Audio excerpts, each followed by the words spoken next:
Alhamdulillah nasta'inuhu wa nastaghfiruh wa na'udzu billahi min syururi anfusina wa min sayyiati a'malina may yahdihillahu fahuwal muhtadi wa may yudlil fala hadiyalah.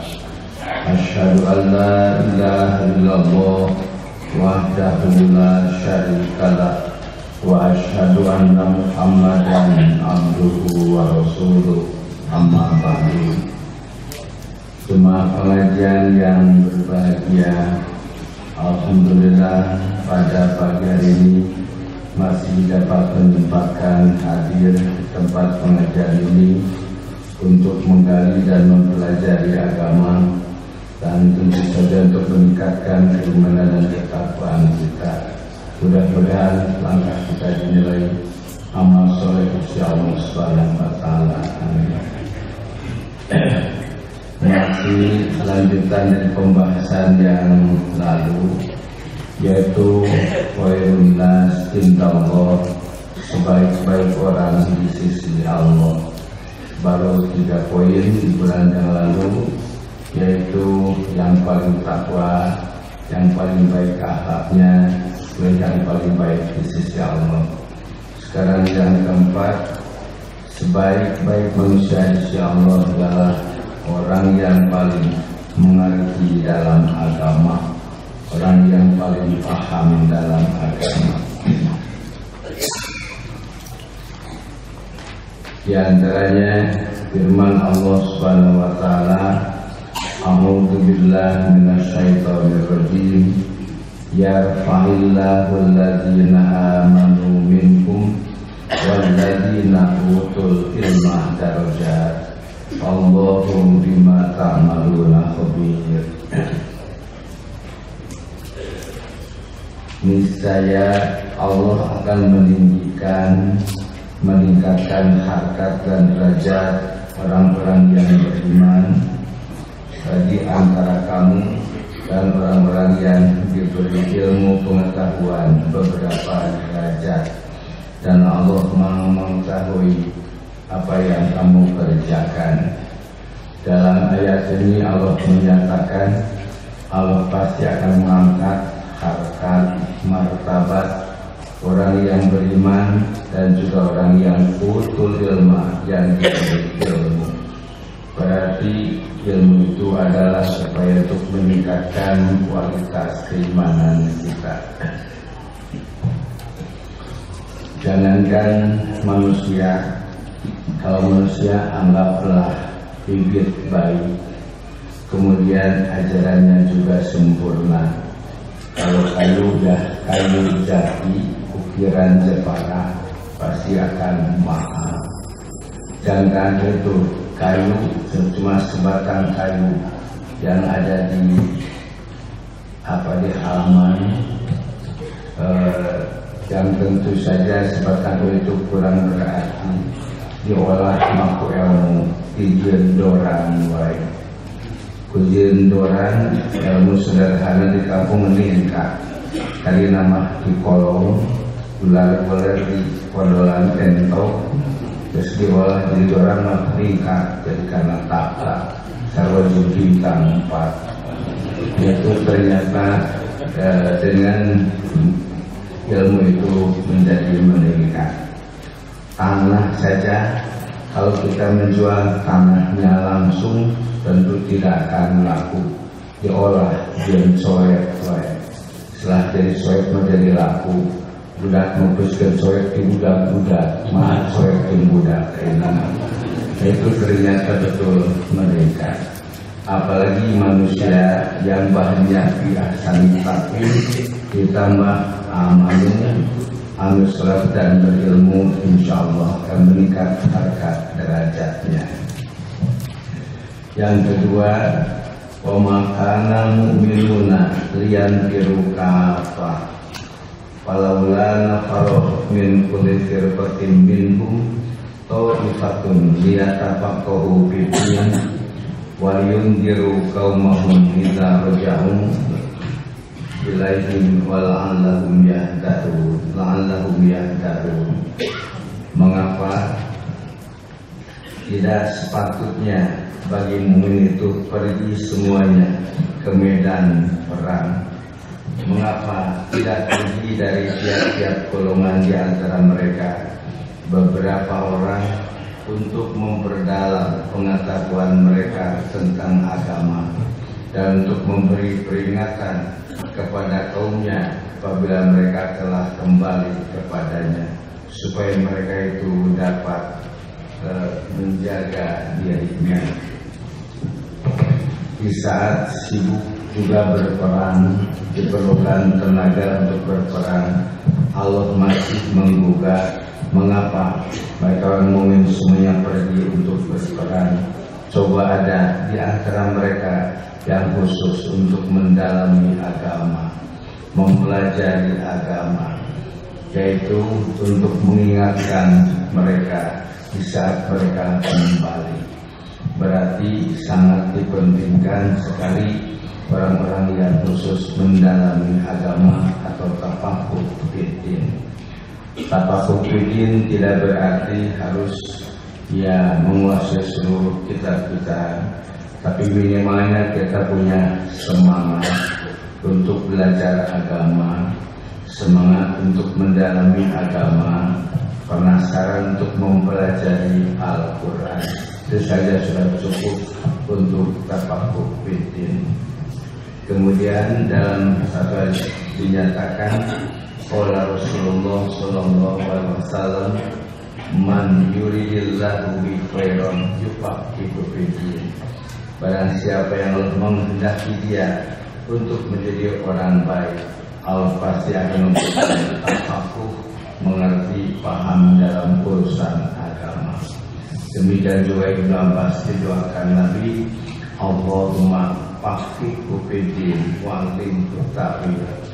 Ya Allah, berilah dia fikih, paham dalam urusan agama, dan ajarkanlah kepada dia tentang tafsir Al-Quran. Itulah doa Nabi terhadap Ibnu Abbas. Pada saat Nabi meninggal, Ibnu Abbas berusia 12-13 tahunan. Tapi Umar sendiri suka bertanya kepada Ibnu Abbas tentang masalah-masalah agama. Sering saya sampaikan, bahan yang harus kita kaji itu sumbernya Al-Quran dan Sunnah. Sederhana sekali. Sering saya sampaikan, katakanlah Al-Quran itu kurikulum untuk seumur hidup 30 juz. Pas dari usia 7 atau usia 8 tahun programkan untuk belajar baca Al-Quran, makhrajnya, panjang pendek dan tajwidnya sampai usia 15 tahun. Dari usia 15 tahun programkan untuk mempelajari isi arti kandungan Al-Quran 30 juz untuk 30 tahun, 1 tahun. Seperti nanti di usia 45 tahun umat Islam akan merata menguasai Al-Quran sekaligus tahu isi dan artinya. Dari usia 45 sampai 60 untuk kaji ulang. Kalau dari 1 juz setahun, sekarang 2 juz setahun. Pas Al-Quran, kurikulum untuk seumur hidup, program 1 juz setahun. Selanjutnya berapa lembar? Ada yang 9 lembar, ada yang 10 lembar. 9 lembar untuk 12 bulan. Programkan saja 9 lembar untuk 9 bulan, 3 bulan untuk libur 1 bulan. 1 bulan pertama libur 1 bulan, 1 bulan kedua libur 1 bulan, 1 bulan ketiga libur 1 bulan. Dan juga yang 10 lembar, berarti bukan 1 bulan, semester. Jadi per semester. Kalau yang 10 berarti 10 bulan tamat 20 untuk libur semester. Pas sebetulnya. Kemudian 1 lembar itu berapa baris? 30 baris. Untuk 1 bulan berarti cukup 1 baris saja per hari. Kalau bisa menyisihkan belajar Al-Quran 1 baris saja per hari, insya Allah umat Islam di usia 45 tahun akan rata menguasai Al-Quran. Tidak akan begitu menyita waktu kalau hanya satu baris per hari. Di kita dari 30 juz Al-Quran baru hafal juz ke-30 surat yang terakhir. Ada apa Anas tentunya. Dari 114 surat baru hafal 4 surat. Qul Fatihah Falaq tinggal 110 lagi. Buktinya yang populer seperti Fatihah, paribasa dalam hadiah-hadiah bibarokati Al-Fatihah. Belum pernah dengar bibarokati Al-Baqarah. Al-Fatihah ada kamu apa? Dan semua Al-Quran pasti mengandung barokah. Apalagi kalau mengukur hadis Nabi. Hadis Bukhari itu 6.200 lebih. Kalau sudah menguasai 60 hadis baru 1%. Kalau baru hafal 6 hadis baru 0,1.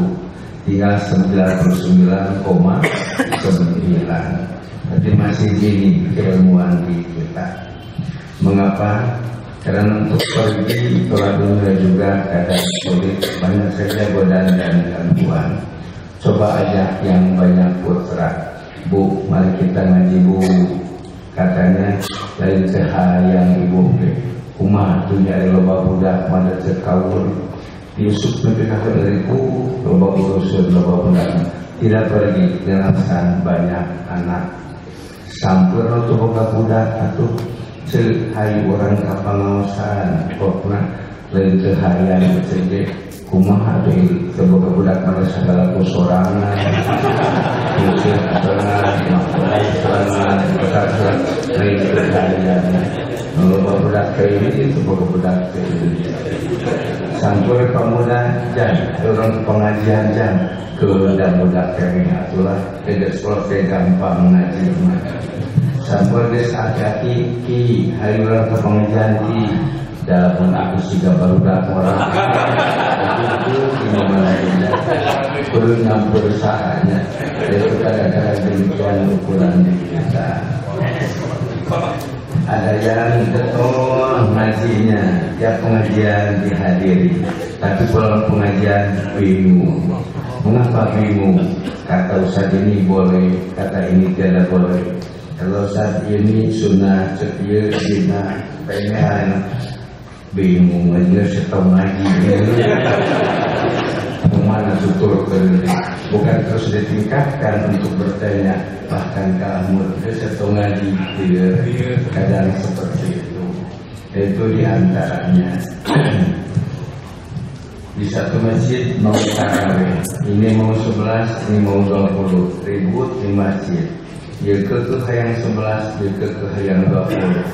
Kalau dulu dengan nasi ribut ring sarwa ini mama mau sholat 11 ini mama mau sholat 20 sekali dengan tarawih masunat pasca haram berisyakar itu karena bingung jangankan yang awam kadang-kadang yang ustadz juga bingung. Itulah untuk ukuran kita. Maka untuk itu diperlukan ketekunan, kerajinan untuk terus mempelajari agama, menggali kandungan Al-Quran dan Sunnah. Dengan doa itu insya Allah akan menjadilah diperanakan termasuk orang yang dikehendaki untuk menjadi orang yang baik. Saya baru memperkirakan paling umat Islam yang masih rajin ngaji telah ilmu mingguan atau bulan paling hanya 10%. Paling hanya 10%. Belum sampai 50%. Pantas umat Islam sendiri banyak tidak tahu tentang agama, tidak paham tentang aturan dan petunjuk-petunjuk agama. Karena paling hanya 10% saja. Itu diantaranya.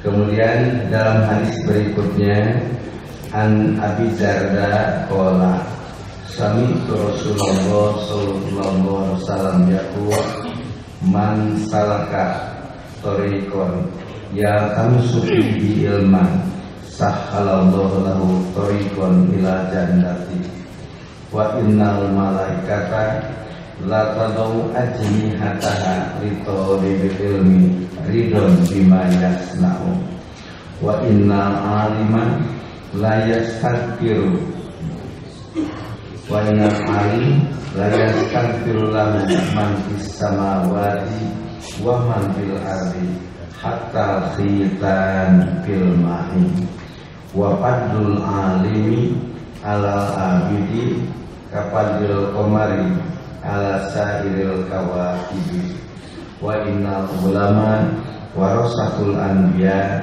innal anbiya lam yuwarisu dinaron wala dirhaman walakin warasul ilma paman ahodha minhu ahodha bihadin wa firin. Sabda Nabi dari Abi Darda, ia berkata, aku mendengar Rasulullah SAW bersabda, siapa yang menempuh jalan untuk mencari ilmu, maka Allah akan memudahkan jalan ke surga. Sesungguhnya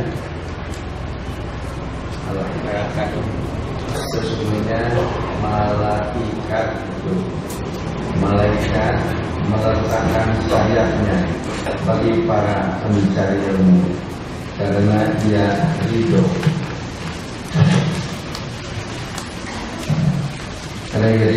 dengan apa yang dia lakukan. Dan sesungguhnya seorang alim akan dimintakan ampun oleh makhluk yang ada di langit dan yang ada di bumi, bahkan ikan yang ada di air. Dan keutamaan seorang alim daripada seorang ahli ibadah seperti keutamaan bulan dan bintang-bintang yang lainnya. Sesungguhnya ulama itu pewaris para nabi, dan para nabi tidak mewariskan dinar atau dirham. Sesungguhnya mereka itu mewariskan ilmu. Barang siapa yang mengambilnya berarti mengambil bagian yang besar. Itu diantara keutamaan para thalibul ilmi. Biasanya didoakan makhluk yang ada di langit dan di bumi. Kemudian bahkan ikan yang ada di laut pun ikut mendoakan. Dan keutamaan yang berilmu daripada yang getol ibadah, seperti keutamaan bulan dari bintang-bintang yang lainnya. Para nabi tidak mewariskan dinar dan dirham, tapi Nabi mewariskan ilmu. Nabi Muhammad tidak mewariskan kurma atau unta, tapi Nabi mewariskan Al-Quran dan Sunnah. Maka siapa yang mengambil, telah mengambil bagian yang besar. Itulah tarikh untuk thalibul ilmi, pencari ilmu. Kemudian Anasin qala Rasulullah sallallahu alaihi wasallam, inna min asratis saati an yurfa'al ilmu wa yasbutal jahlu wa yusrabal qamru wa yadharul zina. Sabda Nabi, sesungguhnya di antara tanda-tanda kehancuran umat hilangnya ilmu agama, tinggal kebodohan, kemudian minuman keras pun diminum, dan munculnya perzinahan. Itulah disebabkan hilangnya ilmu. Jadi tanda-tanda kehancuran itu hilangnya ilmu agama. Manusia hilang, tidak memiliki pedoman hidup, tinggal kebodohan. Kalau sudah bodoh, jangankan memilih jalan hidup, milik minuman saja salah. Minuman keras, arak diminum, mending bajigur 2007 hui daripada minuman keras. Kemudian dan juga merajalela perzinahan. Itulah tanda kehancuran umat. Kita sudah bukan rahasia lagi. Itu disebabkan hilangnya ilmu agama, hati mereka tidak tersentuh dengan iman, tidak tersentuh dengan ajaran-ajaran Islam, walau mereka masih sholat, walau mereka masih saum, tapi ilmunya minim sekali, bodoh sekali, apalagi untuk memperjuangkan agama. Itu yang keempat. Yang kelima, belajar dan mengajarkan Al-Quran. Di antara makhluk atau manusia terbaik insya Allah dialah yang rajin belajar dan mengajarkan Al-Quran. Al-Utsman radhiyallahu anhu anin Nabi sallallahu alaihi wasallam qala khairukum man ta'allama al-Quran wa 'allamahu. Sabda Nabi, sebaik-baik orang di antara kamu yang rajin belajar Al-Quran dan rajin juga mengajarkan Al-Quran. Tentu saja bukan berarti mengajarkan yang formal saja di sekolah, di pesantren, termasuk di rumah. Bapak rajin mengajar anaknya, ibu mengajar anaknya, tetangganya agar mereka mengenal Al-Quran. Yaitu dianggap orang yang terbaik yang rajin belajar dan mengajarkan Al-Quran. Yang kedua, laqad manallahu 'alal mu'minin id ba'atsa fihim rasulan min anfusihim yatlu 'alaihim ayatihi wa yuzakkihim wa yu'allimuhumul kitaba wal hikmah wa in kanu min qablu lafi dhalalin mubin. Sungguh Allah telah memberikan anugerah yang besar terhadap orang-orang mukmin, mana anugerah yang besar itu Allah telah mengutus seorang Rasul Nabi Muhammad dari kalangan mereka sendiri, yang Nabi itu terus yatlu alaihi ayati, membacakan ayat-ayat Al-Quran, uzaki, dan mengadakan tazkiyah, pembersihan terhadap mereka, membersihkan akidahnya, ibadahnya, sosialnya, akhlaknya, wa yu'allimuhumul kitaba wal hikmah, dan secara intensif mengajarkan Al-Quran dan Sunnah. Padahal mereka sebelum itu ada dalam kesesatan yang nyata sekali. Bangsa Arab sebelum datang diutus Rasul dibina dengan Al-Quran, terhitung bangsa yang lapi dolal mabi mubi dan berasal kesesatan yang nyata sekali, baik akidahnya, ibadahnya, alaknya, sosial dan ekonomi paling rusak bangsa Arab. Nah, setelah dibina oleh Nabi dengan bekal dan modal dari Al-Quran, ternyata jadi bangsa yang maju, bangsa yang terhormat, bangsa yang disegani oleh umat yang lain, itu dengan modal Al-Quran. Al-Quran adalah anugerah yang paling besar yang Allah berikan kepada manusia.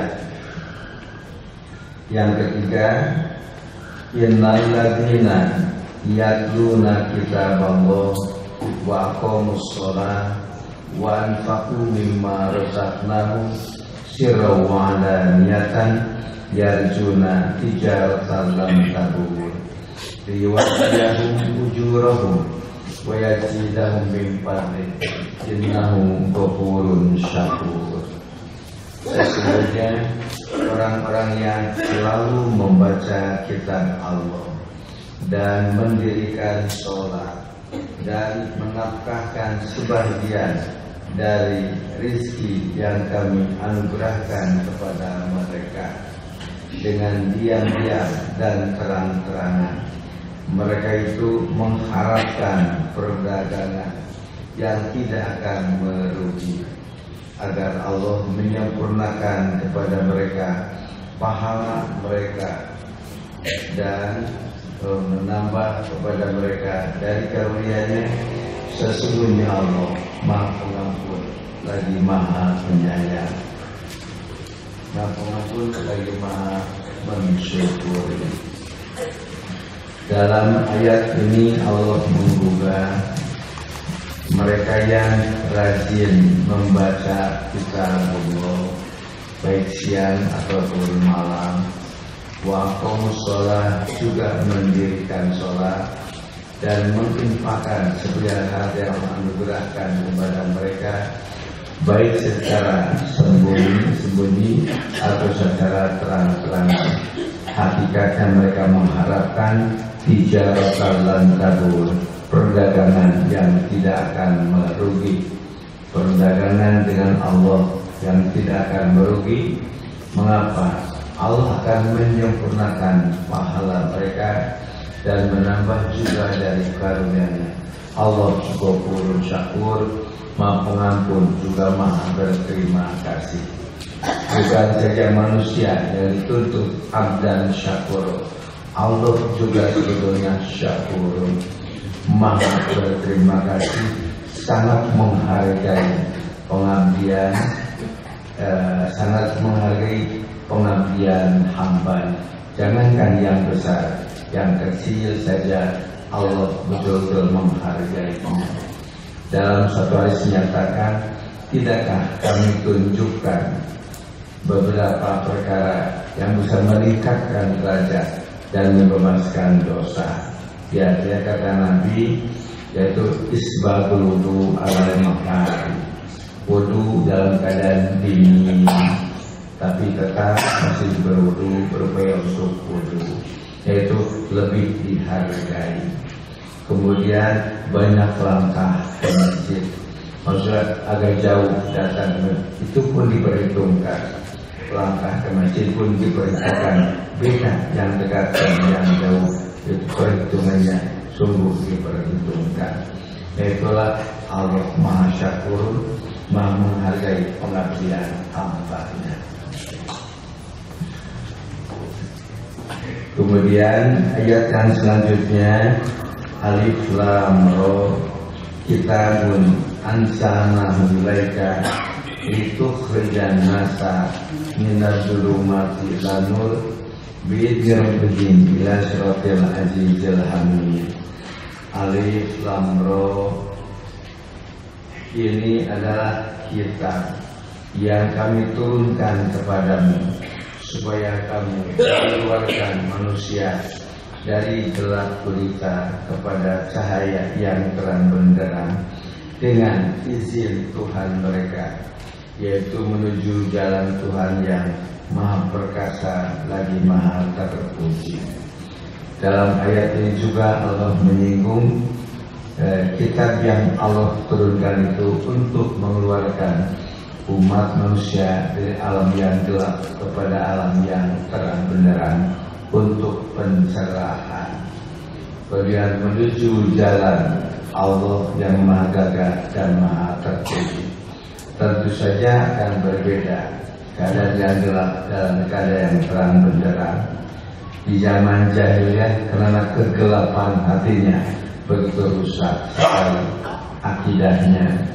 Patung Lata Uzza disembah, anak perempuan dibunuh karena takut miskin, riba merajalela. Nah, dengan Al-Quran manusia akan mendapatkan pencerahan dari alam yang gelap gulita kepada alam yang terang benderang. Mereka yang tidak melihat, yang minta-minta, yang ada yang lewat, dia sampaikan si juragan pasihar, jatuh ngaliwat si juragan pasihar. Di waktu doma ngaliwat sarwa si juragan pasihar, ternyata juragan doma tapi katingali juga ada memberi lain doma. Itu dalam keadaan yang gelap. Apalagi kalau gelap ajaran pedoman hidup kan lebih sesat dari itu. Kemudian dalam hadis yang lain, qala Aliyun, inni sami'tu Rasulullah sallallahu alaihi wasallam yaqulu, ala inna satakunu fitanun. Faqultu mal makhraju minha ya Rasulullah? Qala kitabullah fihi naba'u ma qablakum wa khabaru ma ba'dakum wa hukmu ma bainakum. Man qala bihi shadaqah waman amila bihi ujiro, waman hakama bihi adalah, waman da'ilai hudiya ila siratil mustaqim. Telah bersabda Ali, sesungguhnya aku mendengar Rasulullah SAW bersabda, ingat, nanti akan terjadi berbagai fitnah. Aku bertanya, bagaimana ya Rasul jalan keluarnya? Beliau bersabda, berpeganglah dengan kitabullah. Padanya terdapat berita-berita orang sebelum kamu, berita-berita yang akan terjadi setelah kamu, dan hukum di antara kamu. Barang siapa yang berkata dengan Al-Quran, ia pasti benar. Siapa yang mengamalkannya pasti akan mendapatkan pahala. Siapa yang menghukum dengan Al-Quran pasti adil. Dan barang siapa yang mengajar kepadanya pasti diberikan petunjuk ke jalan yang lurus. Itulah keadaan Al-Quran. Berarti di sini dinyatakan tidak ada jalan keluar untuk mengatasi berbagai kesulitan kecuali kembali kepada Al-Quran. Jadikanlah Al-Quran sebagai pedoman. Di kita sudah bukan rahasia lagi, baik akhlaknya, ekonominya, sosial betul rusak sekali. Dia tinggal juga akhirnya. Ini memang akibat menjauhkan diri dari Al-Quran. Nah, Al-Quran dinyatakan dalam Al-Quran itu ada berita-berita orang yang sebelum kamu, seperti cerita Nabi Ibrahim, Nabi Musa, nabi-nabi yang lainnya. Termasuk juga kaum-kaum yang durhaka seperti Namrud, kaum Ad, Samud, dan Fir'aun. Kebetulan kami dengan rombongan kebetulan umroh ke Kairo dulu, ke Mesir, langsung melihat piramid, museum, dan masih ada wawal Fir'aun yang masih ada, masih langsung indah. Kalau sudah 2500 tahunan, tapi masih ada Fir'aunnya. Maksudnya rambutnya juga masih utuh, giginya juga masih ada, cuma kelihatannya kering sekali. Itu sudah 2500 tahun. Di zaman Nabi dan para sahabat belum diketemukan jasad Fir'aun. Karenanya ayat yang menyatakan al-yauma, hari ini, nunaji kami badanika, kami selamatkan badanmu Fir'aun, agar menjadikan peringatan terhadap umat-umat yang akan datang. Di zaman Nabi belum ditemukan jasad Fir'aun, juga zaman karenanya al-yauma nunajjika bi badanika tidak diartikan badan. Hari ini kami selamatkan perjalanan kamu, tarikh kamu, karena belum dapat dibuktikan di mana ada jasad Fir'aun. Baru ditemukan di abad 17. Ternyata Fir'aun ayat jadinya. Di antaranya kursinya dengan emas, Pak. Kursinya juga, tempat tidurnya emas. Ada yang tepatnya 1 kuintal emas. Itu Fir'aun. Ternyata itu bukti orang yang durhaka. Walau puasa perkasa akhirnya mereka rendah, bahkan tahu sampai sekarang siapa Fir'aun itu. Untuk menjadikan peringatan terhadap umat-umat yang akan datang. Nah, itu pentingnya mempelajari Al-Quran. Demikian juga apa yang akan terjadi nanti, baik itu alam kubur, surga, neraka, mizan, bisa ada di Al-Quran. Dan termasuk juga hukum di antara kamu, tidak ada hukum yang paling adil kecuali Al-Quran. Karena Allah tidak punya kepentingan untuk dirinya. Justru Allah membuat aturan aturan-aturan ada itu untuk kesempurnaan hidup manusia. Di antaranya banyak yang protes tentang hukuman mati. Dia menyatakan wa innalakum fil qisasi hayatun. Sungguh dalam pelaksanaan kisos itu hayatun, untuk menjaga kehidupan. Prakteknya kisos itu dibunuh, tapi Al-Quran menyatakan hayatun, untuk menjaga kehidupan.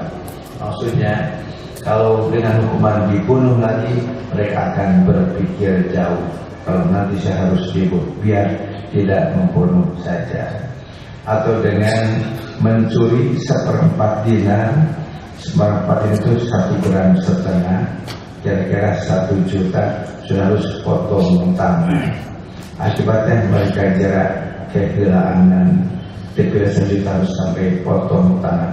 Karenanya selama 10 tahun Nabi di Madinah yang tentang hukum Islam, tidak sampai 10 orang yang mencuri yang sampai dipotong tangan selama 10 tahun.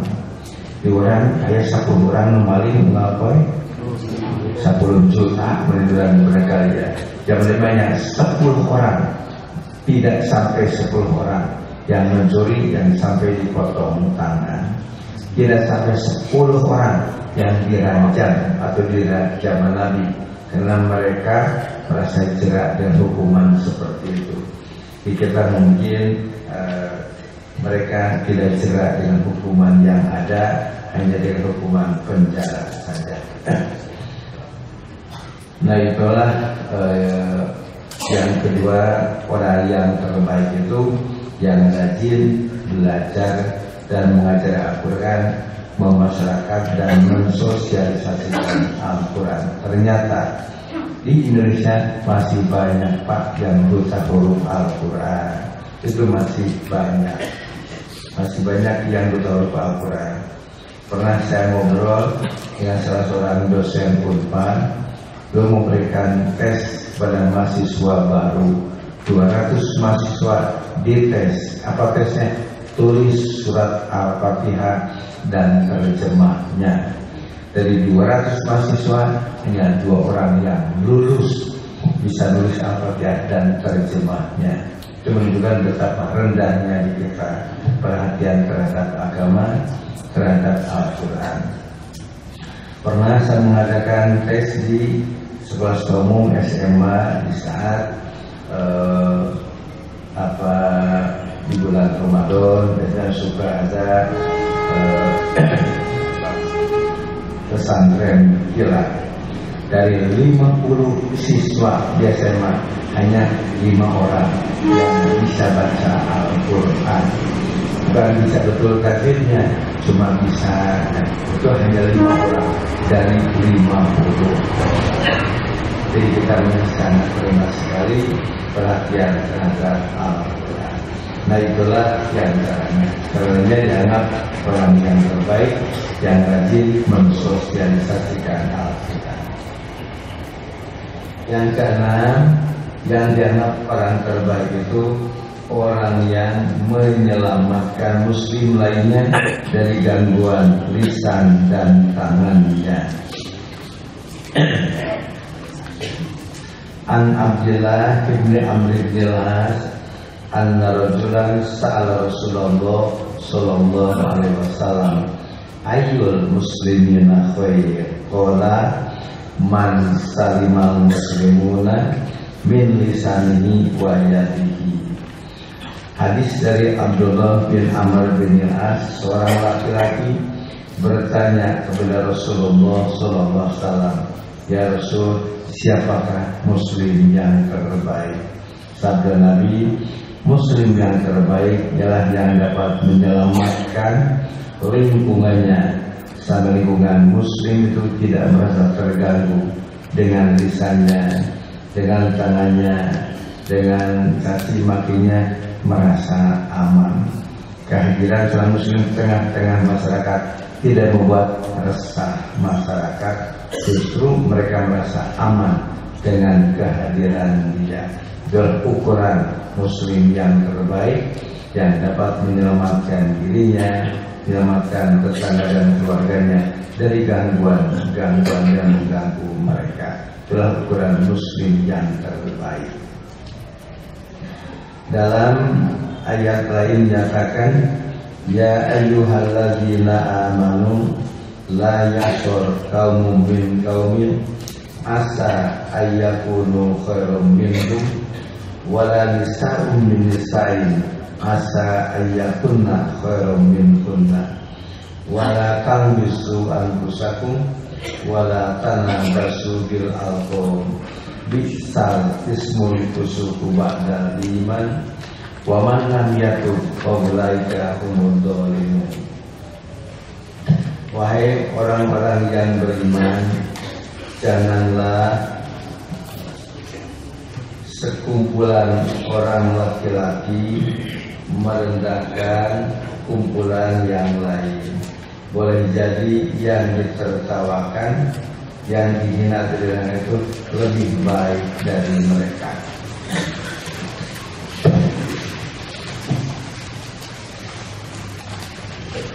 Dan jangan pula sekelompok perempuan merendahkan kumpulan perempuan yang lainnya. Boleh jadi yang direndahkan itu lebih baik. Dan janganlah suka mencela dirimu sendiri, dan jangan memanggil dengan gelaran-gelaran yang mengandung ejekan. Seburuk-buruk panggilan adalah panggilan yang buruk sesudah iman. Dan barang siapa yang tidak bertobat, maka mereka itulah orang-orang yang berdosa.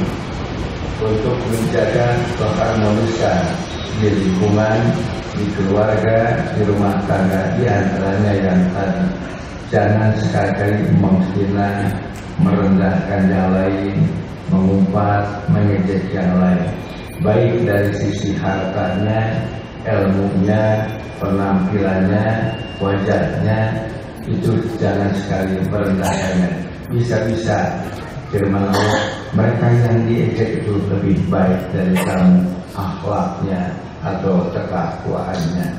Tapi kadang-kadang manusia jadi bahan ejekan karena fisiknya, atau karena hartanya, atau karena kedudukannya. Kemudian an Abi Musa anin Nabi sallallahu alaihi wasallam, innal mu'min lil mu'min kal bunyan yashuddu ba'daha ba'da. Sesungguhnya orang mukmin terhadap orang mukmin lain bagaikan satu bangunan yang satu sama lain saling mendukung dan saling menguatkan. Bangunan, rumah, gedung apa saja tentu saja terdiri dari berbagai komponen hingga menjadi bangunan. Sekecil apapun dalam bangunan tetap berguna. Demikian juga dalam kehidupan seorang muslim, siapapun mereka, asal mereka muslim dan mukmin, mereka tetap berpotensi, tetap mereka berguna. Dulu pernah saya sampaikan, jangan sampai saling menghina. Siapapun tetap masih berpotensi. Nurerempo jompo masih berguna kenal ke tubuh imah. Imacam dia mau kesel dapat menghina. Ternyata yang kebojong juga masih berpotensi. Yang tuli nutorek masih berpotensi kenal kerileban bidamit. Cekur-cekur dia mau katorekan. Dan torek. Nukopek masih juga berguna. Atau bicarakan kopek keluarga mengapa masih berkenal ke ngajaga kuda. Ngajaga kuda berbagai lembaga dibagi-bagi pasar nomor Nogade amok atau hak perotot masih berguna kenal kerana hutang. Bagi bertanggung resmi maya. Ternyata menciptakan keheterogen manusia masih tetap berguna. Siapapun dia. Kemudian An-Nu'man bin Bashir qala Rasulullah SAW, masalul mu'minina fi tawadihim wa tarahumihim wa ta'atufihim misal jasad idastaga minu udun tada lau saudasad istahari walakuma. Nabi menggambarkan perumpamaan dari An-Nu'man bin Bashir. Dia berkata, Rasulullah bersabda, perumpamaan orang-orang mukmin dalam hal saling mencintainya, saling menyayanginya, dan saling mengasihi di antara sesamanya bagaikan satu jasad. Jika salah satu anggota badannya merasa sakit, maka anggota badan yang lainnya pun akan merasa sakit dengan tidak bisa tidur dan merasakan panas. Maksudnya kehidupan mukmin dengan mukmin sebaiknya seharusnya bagikan jasadi, bagikan satu jasad. Bila ada satu organ yang sakit atau menderita, ternyata semua organ ikut juga menderita. Pada yang begitu kacau nama sampean mengeluh nama mulut aum-auman pada suku ini kacau nama. Nah itulah diantara kesatuan dan persatuan umat Islam seperti itu. Kemudian Wa'an Abi Hurairah radhiyallahu anhu qala Rasulullah sallallahu alaihi wasallam man nafasa ala muslimin kurbatan min kurbi dunya nafasallahu alaihi min kurbi yaumil qiyamati wa man yassara ala musirin yassarallahu lahu alaihi fid dunya wal akhirah wa man satara musliman satarahullahu fid dunya wal akhirah wallahu fi aunil abdi madama abdu fi aunil akhihi. Dari Abu Hurairah, dia berkata, Rasulullah SAW bersabda, barang siapa yang melepaskan dari seorang muslim satu kesulitan dan dari kesusahan dunia, niscaya Allah akan melepaskan dia dari kesusahan di hari kiamat di akhirat. Dan barang siapa memberi kemudahan kepada orang yang susah, niscaya Allah akan memberikan kemudahan baginya di dunia dan di akhirat. Dan barang siapa yang menutupi aib seorang muslim, niscaya Allah akan menutupi aib dia di dunia dan di akhirat. Dan Allah akan senantiasa menolong hambanya selama ia berusaha menolong yang lain. Nah itulah jiwa kepribadian seorang muslim yang paling baik. Berarti di sini 3, yang keempat, yang sudah 3, yang keempat orang yang terbaik, orang yang paling mengerti dalam urusan agama. Yang kedua, yang rajin belajar dan mengajarkan Al-Quran. Kemudian yang ketiga, yang dapat menyelamatkan lingkungan dan keluarganya dari gangguannya. Kemudian ya telah saya susun satu buku lagi, judulnya Al-Fatawa, untuk memudahkan yang awam. Kalau Al-Hidayah saya susun masalah-masalah yang berbeda pendapat, yang harus ada kajian musholahnya, usul fikihnya, dan asbabun nuzulnya. Saya tulis lagi sekarang Al-Fatawa dalam bentuk tanya jawab seperti fatwa Ramadan atau fatwa haji. Mulai sekarang dari bab wudu, tayamum, haid, nifas, yang saya tulis dalam bentuk tanya jawab untuk memudahkan para pembaca tidak begitu berat. Itulah insya Allah mungkin sampai 5-6 jilid itu sampai bab sholat. Insya Allah menyusul nanti jilid keduanya. Itulah untuk usaha dan untuk memudahkan para pembaca untuk tafakuh mengenal ajaran-ajaran agama. Ya, pertanyaan.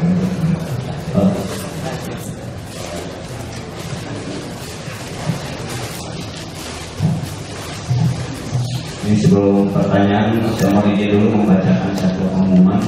Ini jadwal keberangkatan umroh reguler 11 Maret ada 49 jemaah, 14 Maret 90 jemaah, 18 Maret 185 jemaah. Dibuka juga pendaftaran umroh kelima reguler tanggal 20 April dan 9 Mei. Masih dibuka pendaftaran bimbingan haji dan umroh. Bisa mengunjungi Bank BPS Amanah Robania untuk yang menyediakan paket cicilan bagi calon jamaah haji umroh kali ini. Baik, ini ada pertanyaan. Apakah ini sebetulnya di risalah sudah dimuat 2 kali, tapi mungkin ini minta pandangan misalnya. Apakah ketentuan memakai cincin hanya boleh di jari manis dan kelingking ditunjukkan laki-laki saja atau untuk perempuan saja? Karena Imam Nawawi membolehkan bagi perempuan di semua jari. Telah ditulis di risalah bahwa Nabi melarang memakai cincin di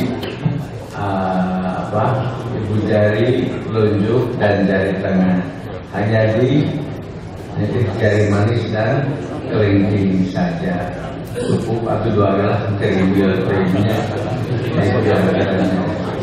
Sekarang karena sedang musim batu sekarang di mana-mana baru murah sekali dengan batu. Ya, asalnya 3.000 bulan. Kita agak merasa umat pahyakal hijau seperti batu beras itu tidak masalah.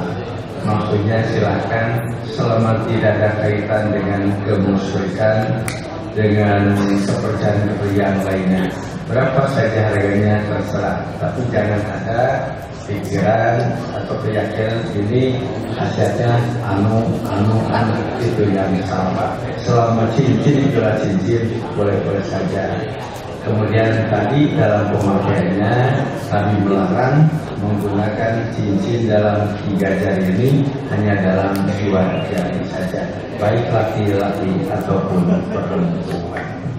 Sudah ditulis di risalah. Yang kedua, benarkah sebelum berdoa disunahkan membaca sholawat? Tidak selamanya berdoa diawali dengan sholawat. Maksudnya tidak menjadi satu keharusan tiap berdoa dimulai dengan sholawat. Kalau dalam tasawuf memang dimulai dengan sholawat. Doa lainnya, doa mau makan, doa habis makan, doa mau masuk WC, masuk masjid, tidak ada yang dianjurkan dengan bahasa sholawat. Memang ada satu hadis yang dimulai dengan sholawat, tapi tidak selamanya tiap berdoa diawali dengan sholawat. Jadi masih tentang doa. Apakah ketika berdoa boleh diulang-ulang, misalnya Rabbana atina 2 kali, 3 kali, dan apakah zikir juga begitu, misalnya Allahumma wa bika asbahna 2 kali, 3 kali? Ada doa atau zikir yang telah ditentukan hitungannya, seperti zikir sekam sholat subhanallah 33, alhamdulillah 33, al-akbar 33. Ada. Nah, tentang mengenai doa zikir yang telah ditentukan bilangannya, berarti usahakan saja tepat aturan berapa jumlah yang ditentukan. Ada yang sekian puluh atau berapa kali, itu. Sementara kalau yang tidak ditentukan jumlahnya, boleh saja kita berulang-ulang berdoa, doa yang umum, dan tidak ditentukan jumlahnya, boleh saja kita berulang-ulang berdoanya, karena saking butuhnya dan mengharapkan pengkabulan doa dari Allah. Di pertanyaan berikutnya ini juga sudah ada di fatwa Dewan Isbah, tapi mungkin ingin dengar pendapat Ustaz. Apakah muslim yang bunuh diri harus disolati? Muslim yang bunuh diri itu sudah jelas tidak disolatkan. Dalam yang dijelaskan dengan tegas bahwa yang bunuh diri tidak usah atau jangan disolatkan. Allah menyatakan sabaqtani, kau mendahului aku, kata Allah. Sampai begitu ungkapannya, sababkan kau mendahului aku, yaitu untuk bunuh diri. Itu termasuk dosa besar, dan Nabi juga tidak mau menyulatkan orang yang bunuh diri. Pernah baca dalam terjemah hadis Bukhari Muslim, Rasul mengobati yang sakit dengan membaca Al-Fatihah. Gimana Pak Kiai? Memang ada kisahnya, ada beberapa orang kemudian yang meminta bantuan dari sekitar sana, tidak ada yang meminta bantuan, tidak ada yang memberi bantuan. Dan ada yang sakit, so kadir kurang doaan yang dibacakan Al-Fatihah untuk dia, akhirnya dia sembuh dan memberikan hadiah. Tanya kepada Nabi, ya makan saja katanya. Nah, itu kalian dijadikan dalil bahwa boleh ngaduakeun ku Al-Fatihah. Itu dasarnya. Hadisnya Bukhari. Dua masalah. Pertama, kira-kira apa inti dari Al-Fatihah itu? Nah, dibarokati Al-Fatihahnya atau apa? Kalau maksud mengobati dengan dibarokati Al-Fatihah itu salah. Tapi yang tadi itu ada iya karena budu, wa iya karena stain. Hanya kepada kami mengabdi, hanya karena kami memohon pertolongan. Tak titik berarti di situ ada wa iya karena stain dan kita berdoa. Itu tafsir, itu komentar Ibnu. Jadi jangan dengan asal Al-Fatihah. Tapi titik beratnya terhadap wa iya nasta'in, hanya kepada kemauan pertolongan. Coba di situ berdoa dan mempertolongan kepada Allah. Itu intinya, bukan karena Al-Fatihahnya. Ada 3 pertanyaan lagi, Ustaz. Bagaimana Islam menyikapi tentang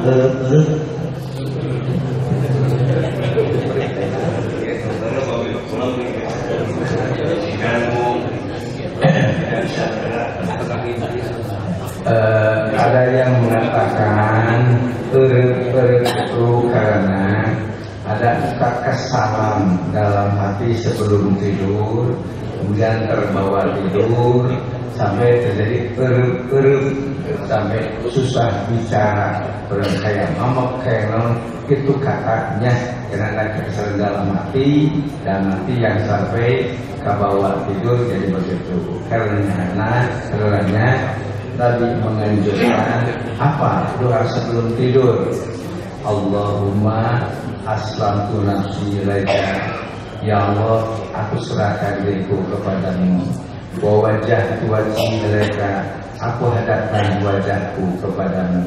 Wa fawwadtu amri ilaika, aku serahkan segala urusanku kepadamu.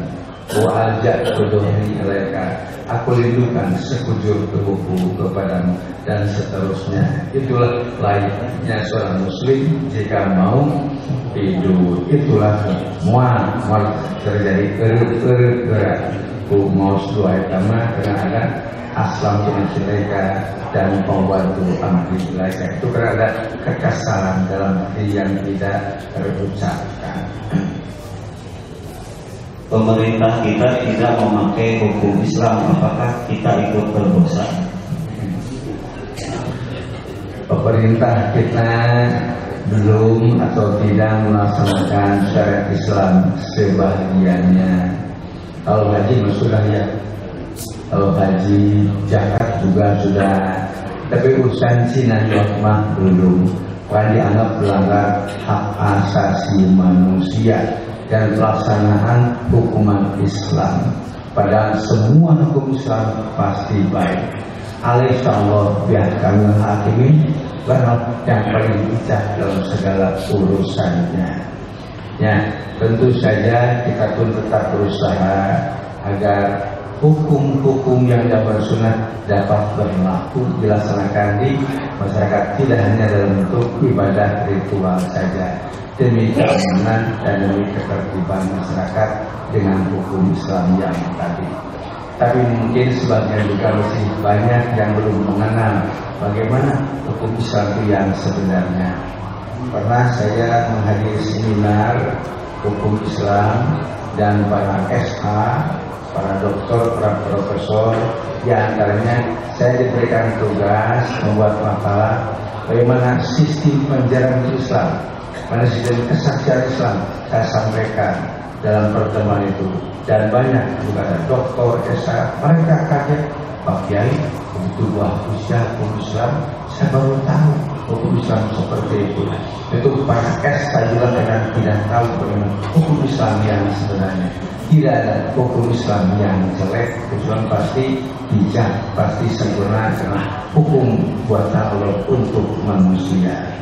Tetapi kadang-kadang manusianya sendiri, walakinna aksarun nas la ya'lamun, hanya kebanyakan manusia tidak mengerti tentang hukum Islam.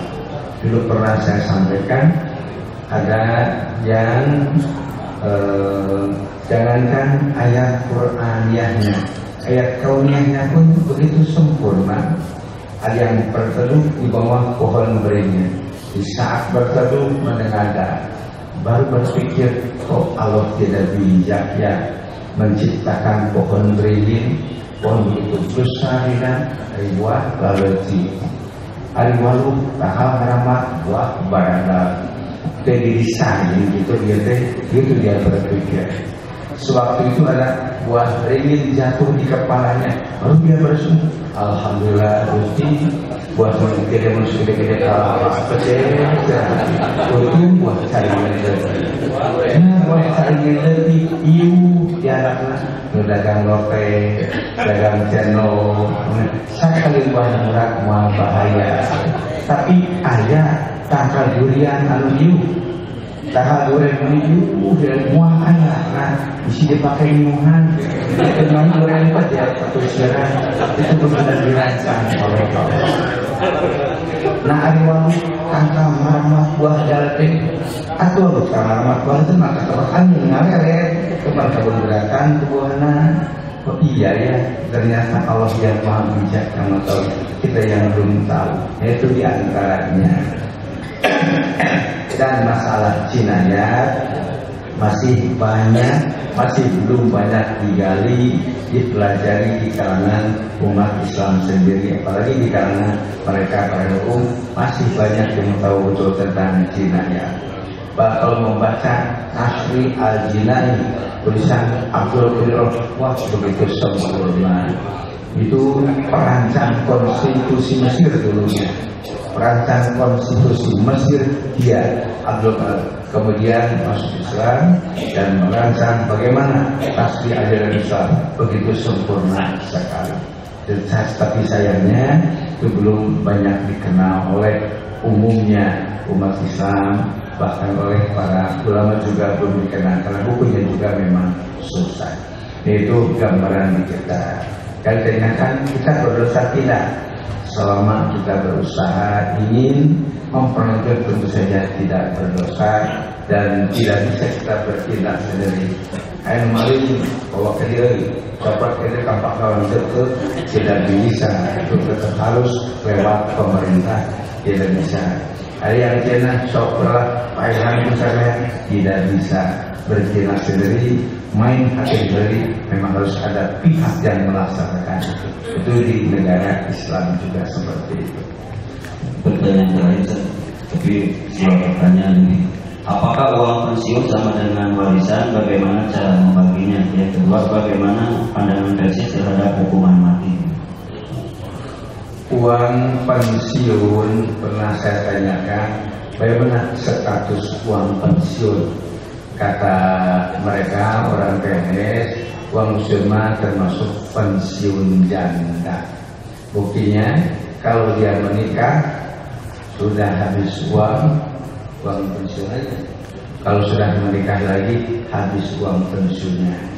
Ada yang mengatakan uang pensiun itu adalah tabungan sejak dia mulai jadi PNS, nanti jadi pensiun. Tapi kadang-kadang yang baru 5 tahun PNS meninggal tetap pensiunnya ada. Jadi status uang pensiun itu adalah uang pensiun janda, bukan termasuk harta warisan milik istrinya saja. Itu pendapat saya mengenai uang pensiun. Kemudian mengenai hukuman mati, memang ada dalam Islam hukuman mati yang disebut kisos, yang disebut kisos. Kadang hukuman mati, kadang potong tangan, kadang apa, itu ada hukuman-hukuman yang dijelaskan dalam syariat Islam, dalam bab kisosnya ada. Jadi Islam ada menentukan hukuman mati, ada hukuman yang lainnya, itu sudah ada rinciannya apa yang termasuk hukuman. Di antaranya yang murtad meninggal agama bisa dengan hukum mati, dengan yang sinah muhson hukum mati, dan yang bunuh lagi. Tetapi ada prosesnya. Kalau yang bunuh harus bunuh lagi. Ternyata keluarga yang dibunuh memaafkan, biar saya tidak menuntut hukuman mati, tebus saja dianya boleh. Atau udah dianya pun bebas, kami maafkan. Itu kalau hukum kisos. Kalau mencuri mana bisa, termasuk hudud. Kalau mencuri, seseorang mencuri katakanlah 1 juta atau 10 juta, hanya harus potong tangan. Kata pihak yang dicuri, biarlah saya makan, nggak usah potong tangan. Tidak bisa, tetap harus berlaku, baik dimakan oleh pihak yang dicuri. Itu namanya hudud, bukan kisos. Itu bedanya. Tidak ada takdir, ada hudud, ada kisah-kisah yang kita berikan, bisa saya sampaikan. Demikianlah berbagai pengajian pada hari ini, mudah-mudahan senantiasa berikan hidayah taufik Allah. Rabbana atina fid dunya hasanah wa fil akhirati hasanah wa qina adzabannar. Wassalamualaikum warahmatullahi wabarakatuh.